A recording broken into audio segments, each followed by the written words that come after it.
Bonjour YouTube, welcome back to our channel. Today is the second part of the Journée du Patrimoine and episodes. So I'll be taking you to the Embassy of Netherlands and other places. So, on y va.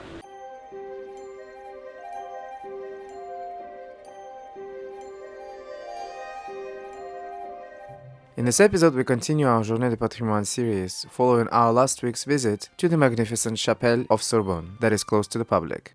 If you haven't seen that video, we highly recommend you do. Link in the first comment below.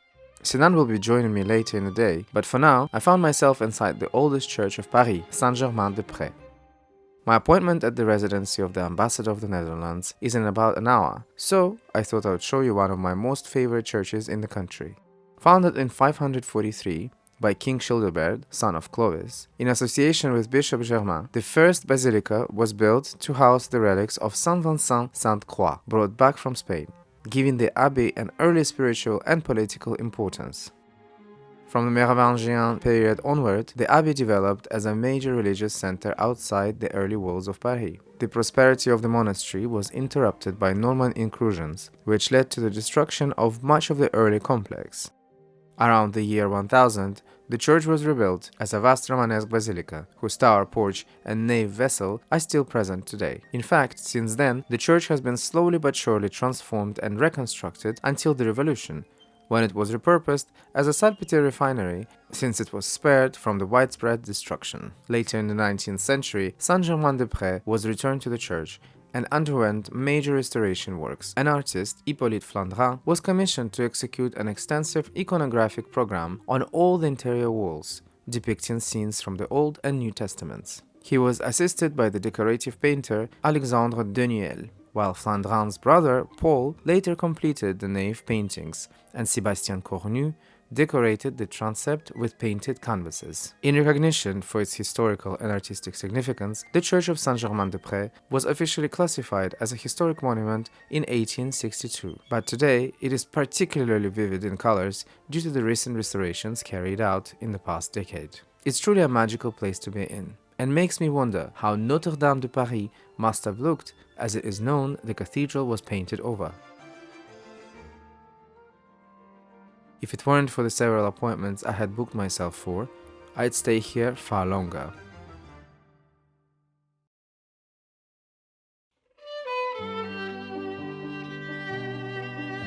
A magnificent double-flight staircase serves as grand entrance, guiding visitors into the elegant reception rooms. This beautiful mansion was built between 1718 and 1723 under the direction of the architect Jean-Baptiste Leroux, commissioned by Claude Théophile de Béziades, Marquis d'Avaray.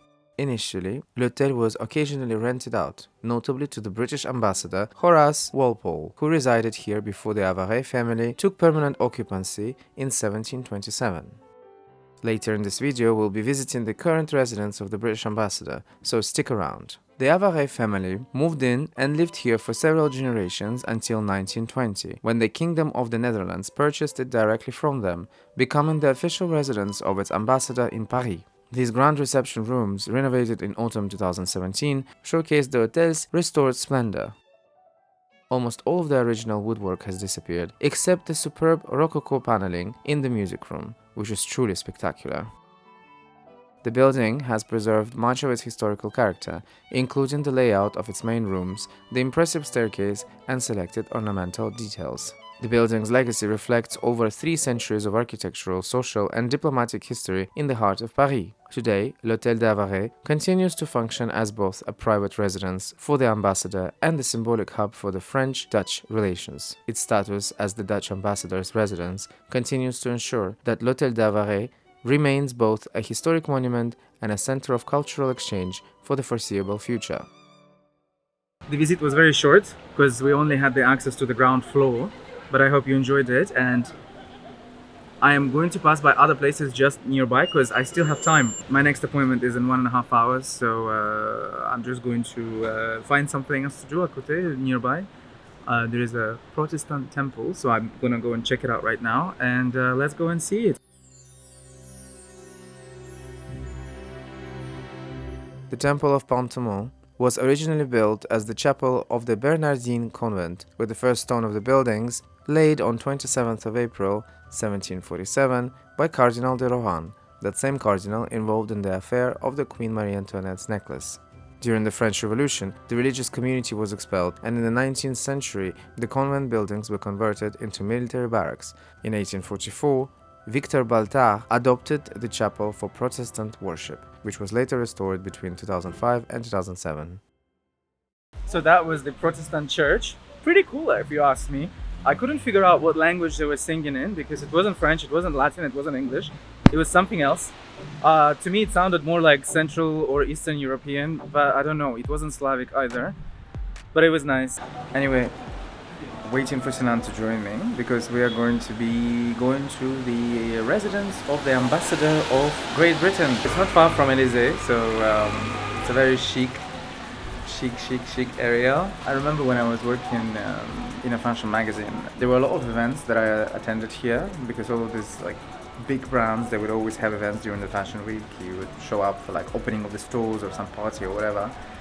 It's so bizarre now. I don't do it anymore, and it's a whole other life. So I'm waiting for Sinan, and he's on his way, and hopefully he's gonna come soon because we have to enter in about 15 minutes, and he's still not around. Oh, okay.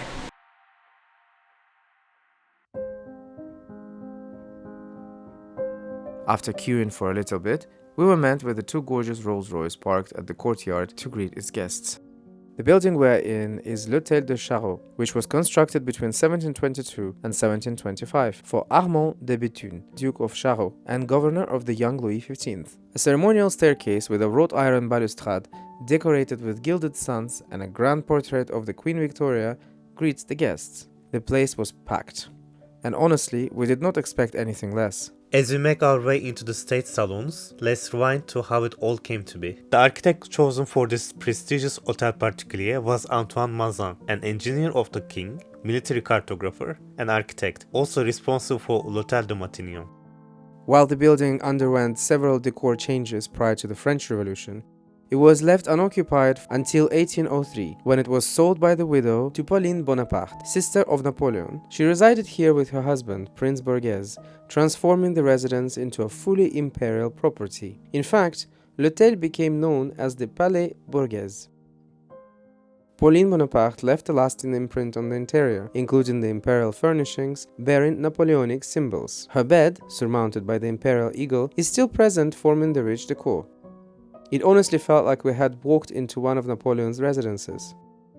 But how did all of this get to stay here, you may ask? At the fall of the empire, Pauline had to flee Paris, leaving behind both the residence and its furnishings. Next is the formal throne room, where the British ambassador receives guests in the name of the reigning sovereign. You see, in 1814, Hôtel was acquired by the British Crown, purchased by the Duke of Wellington on behalf of King George III. That acquisition marked the creation of the first permanent British embassy established abroad. Since that date, Hôtel de Charost has served continuously as the official residence of the British ambassadors to France. The throne itself remains unoccupied, symbolizing royal authority rather than personal power. Directly facing it is the ballroom, which forms part of the two wings added under the Borghese.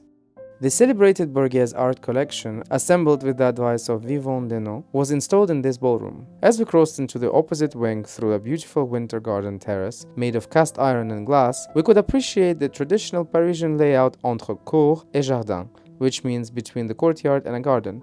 And finally, we arrived to the grand hall with exquisite silverware used for the state banquets, acquired by the embassy in the 19th century.